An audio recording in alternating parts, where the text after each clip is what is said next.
The issue is not just how we respond in the city of Chicago, it's the fact that we have a governor, an elected official in the state of Texas that is placing families on buses without shoes, cold, wet, tired, hungry, afraid, traumatized, and then they come to the city of Chicago where we have homelessness, we have mental health clinics that have been shut down and closed. You have people who are seeking employment.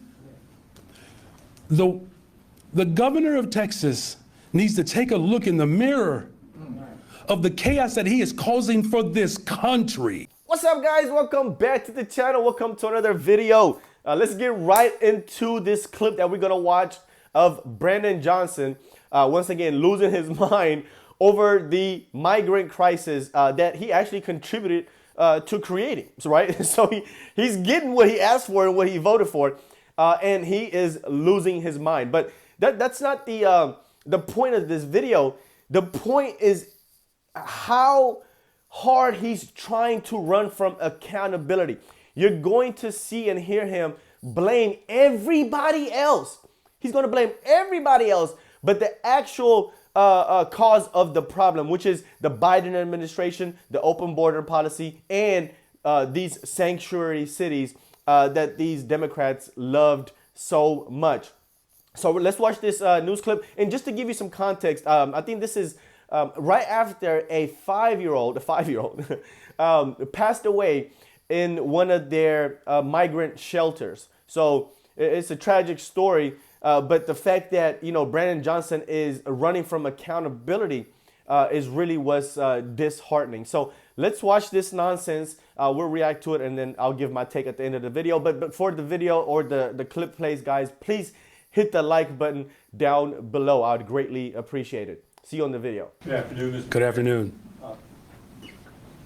You only recently were able to clear migrants out of the police stations, but now it appears that the flow is back and there are migrants at police stations again.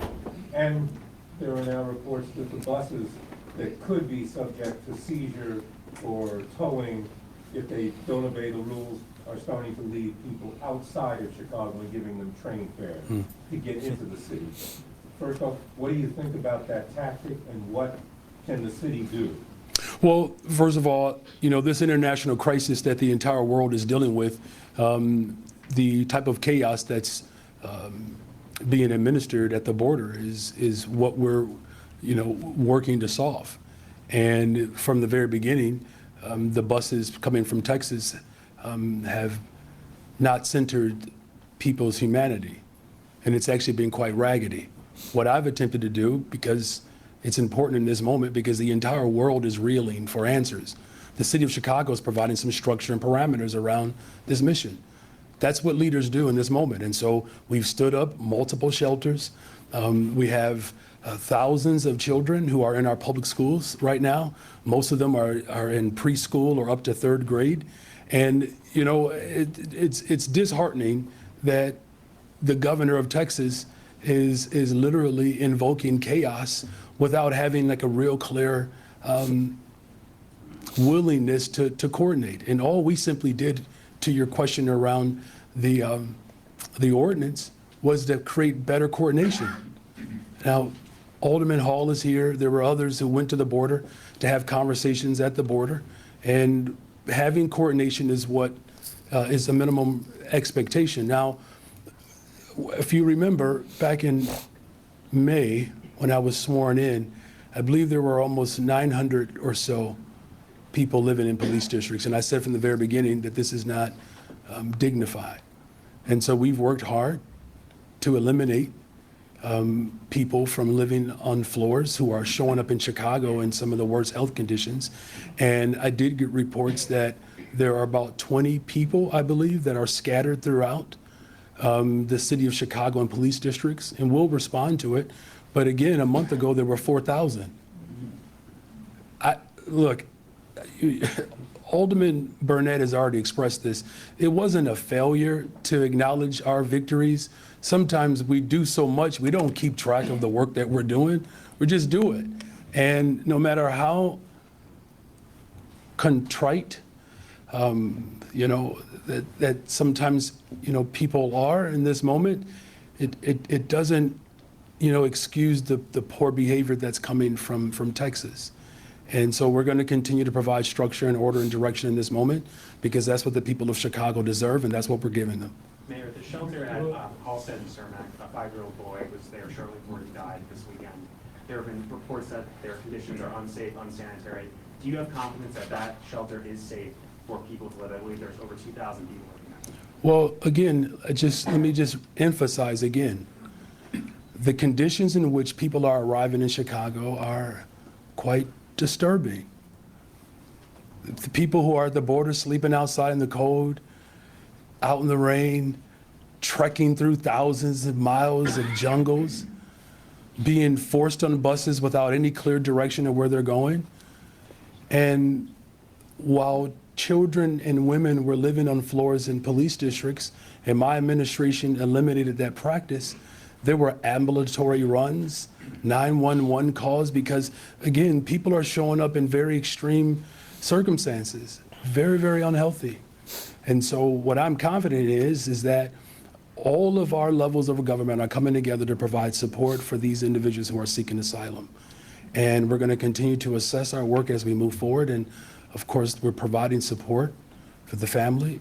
And we are obviously deeply sorry and hurt by this loss. And it's not lost on any of us here that the conditions in which people are showing up in Chicago, they're worse. The last reporter just indicated, they're just dropping all people anywhere. Do you understand how raggedy and how evil that is? You're just gonna put people on a bus and just take them somewhere and drop them off in the middle of the night? And then you wanna hold us accountable for something that's happened down at the border? It's sickening. And so, but just know that our work is not done. But let's be very clear. You know where this is promulgating from, right? You do know that, right? That you have a governor in Texas that can care less about those families and literally dropping them off, not just in Chicago, but anywhere and everywhere. It's wicked. Mayor Johnson, volunteers at the migrant shelter that staff denied requests for an ambulance to be called, denied medical help. Can you confirm those details? Is the administration and the city investigating whether medical help? We're gathering information, as I've said before, at every single site throughout the city of Chicago. We provide on-site medical care. In fact, the county government has just put forth more dollars for more health care. But I want you to hear me good. They're showing up sick. Do you hear me? They're showing up sick. The issue is not just how we respond in the city of Chicago, it's the fact that we have a governor, an elected official in the state of Texas that is placing families on buses without shoes, cold, wet, tired, hungry, afraid, traumatized, and then they come to the city of Chicago where we have homelessness, we have mental health clinics that have been shut down and closed. You have people who are seeking employment. The governor of Texas needs to take a look in the mirror of the chaos that he is causing for this country. This is not just a Chicago dynamic. He is attacking our country. Bro. The sensibility Oh and the my God. civility of our country, he is undermining that. Wow.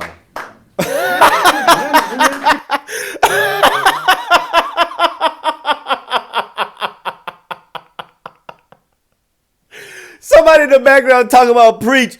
Bro, y'all are idiots. These people are clueless. The cognitive dissonance is insane. Insane. Not one time did you hear this guy mention Biden and his open border policy.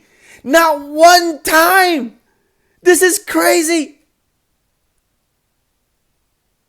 He is attacking our country.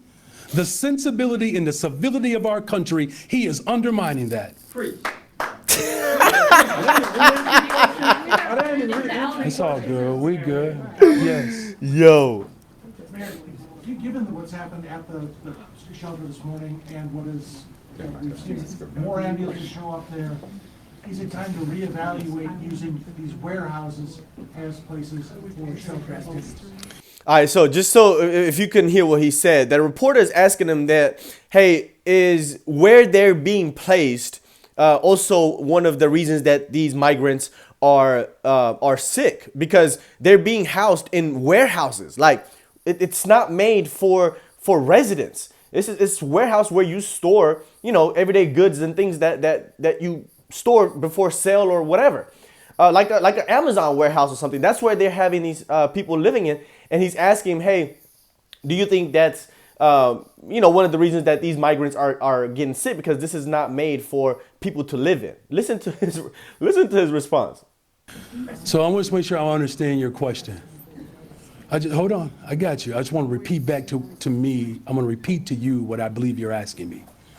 You're asking me, based upon an out-of-control governor who is sending busloads of people all over the country, you're asking if Chicago should evaluate how it handles the migrant crisis? Yes. No, that's not what I'm asking. Okay. What I'm saying is that we've had at least one death at this particular shelter. We've seen more ambulances show up at this particular shelter this morning. While we were there, we saw people coming out sick. Does the city need to reevaluate the practice of using the warehouses, which were never designed for human habitation, as a solution in the migrant crisis? As I said before, they are showing up sick. Listen, I don't want to put words in your mouth, but it sounds like you're drawing a conclusion based upon a site. What I'm simply saying is when they get here, hold on. Listen, I am saying that they're showing up sick. Are you hearing me? They're showing up sick. And so we are doing everything in our power to treat the conditions in which they're arriving in. As far as us reevaluating our mission, look, an international crisis of global population shift based upon policies that have been promulgated for the last 20 years that have caused not just the sanctions, but have caused displacement for the entire globe. Wow. I just want us to understand in the city of Chicago, we are not alone in this crisis. If you don't know what he mean by that, just to give you some insight from what I understand, he's trying to blame previous administrations that have put sanctions on these communist regimes, financial sanctions, as the cause of the migrant crisis, because these countries are going to shit. Their economy is collapsing. People are in poverty.